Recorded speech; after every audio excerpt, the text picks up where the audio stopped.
الكاف يختار سعيد شيبة مدرب المنتخب المغربي أفضل مدرب في كأس إفريقيا للناشئين.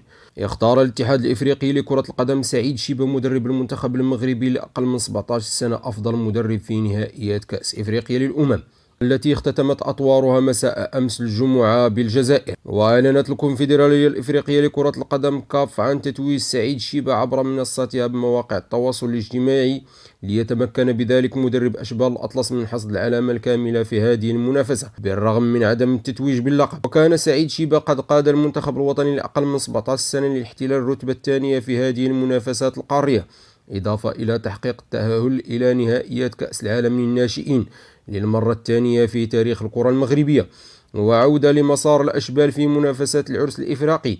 كانت البداية بتحقيق الانتصار على جنوب إفريقيا بهدفين نظيفين ثم نيجيريا بهدف قبل أن ينهزموا في المباراة الثانية أمام زامبيا بهدفين لهدف. تأهلوا على إثرها إلى ربع النهائي متصدرين للمجموعة، لينتصروا على الجزائر في دور الثمانية بثلاثية نظيفة. مالي في المربع الذهبي بالضربات الترجيحية. جدير بالذكر أن منتخبات المغرب والسنغال ومالي وبوركينا فاسو ستمثل القارة الإفريقية في نهائيات كأس العالم لأقل من 17 سنة المقررة في الفترة الممتدة ما بين 10 نوفمبر والثاني من دجنبر من السنة الجارية، في انتظار الإفصاح عن هوية مستضيف الدورة بعدما قام الاتحاد الدولي بسحب التنظيم من البيرو.